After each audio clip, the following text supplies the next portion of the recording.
اللہ وبرکاتہ۔ بسم اللہ الرحمن الرحیم۔ ناظرین، آج ہم بات کریں گے حضرت یونس علیہ السلام کے بارے میں۔ قرآن پاک میں آپ کا ذکر بار بار آیا ہے۔ سورہ انعام، سورہ یونس، سورہ صافات اور سورہ انبیاء میں آپ کا ذکر مبارک ملتا ہے۔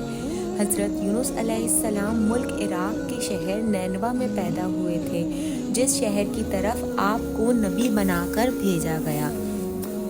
اس کی آبادی 1 لاکھ یا اس سے کچھ زیادہ تھی۔ آپ بھی لوگوں کو بت پرستی سے منع فرماتے تھے اور ایک اللہ کی عبادت کی تعلیم دیتے رہے، برائیوں سے منع کرتے اور اچھائیوں کی ہدایت کرتے۔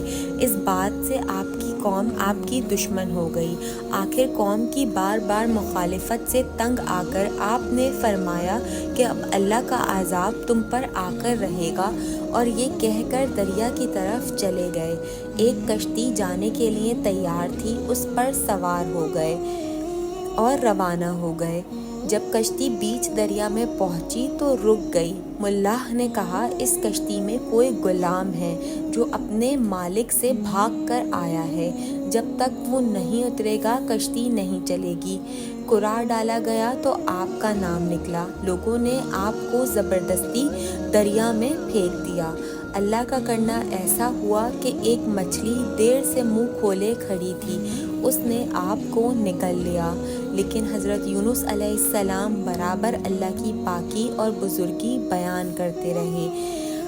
اگر آپ اللہ کی پاکی اور بزرگی بیان کرنے والے نہ ہوتے تو قیامت تک مچھلی کے پیٹ میں رہتے، مگر اللہ تعالیٰ نے بے حد مہربان اور رحم کرنے والا ہے۔ وہ ہر توبہ کرنے والے کی توبہ قبول کرتے ہیں اور ہر پناہ چاہنے والے کو پناہ بخشتے ہیں۔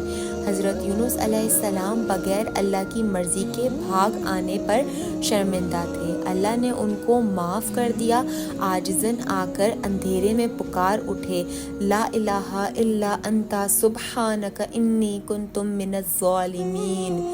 اے اللہ، تیرے سوا کوئی عبادت کے قابل نہیں، تو پاک ہے، میں نے اپنے اوپر ظلم کیا۔ اللہ تعالیٰ نے ان کی دعا قبول کی اور غم سے نجات دی، مچھلی کے پیٹ سے نکل کر میدان میں ڈال دیا اور اس پر ایک بیل دار درخت اگا دیا۔ حضرت یونس علیہ السلام کے اپنی قوم سے روانہ ہونے کے بعد اللہ تعالیٰ نے ان پر ایک بڑا سخت عذاب بھیجا، لیکن جب قوم نے دیکھا کہ عذاب آ رہا ہے تو وہ سب جنگلوں میں آ کر اللہ سے استغفار کرنے اور توبہ کرنے لگے۔ اللہ تعالیٰ نے عذاب دور کر دیا۔ حضرت یونس علیہ السلام اچھے ہو کر دوبارہ قوم کے پاس آئے تو وہ ان کے انتظار میں تھے، چونکہ انہوں نے اپنی آنکھوں سے عذاب دیکھ لیا تھا، اس لیے سب کے سب ایمان لے آئے اور صدیوں تک امن و چین سے رہے۔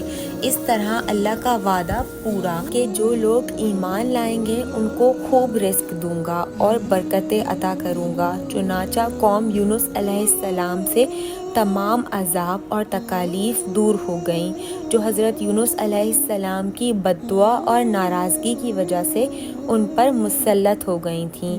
حضرت یونس علیہ السلام نے مچھلی کے پیٹ میں جو دعا کی، یعنی لا الہ الا انت سبحانک انی کنت من الظالمین، اب جب کوئی مصیبت یا آفت نازل ہوتی ہے تو اس کو پڑھا جاتا ہے، اللہ پاک اس کی برکت سے آفات کو دور کر دیتا ہے۔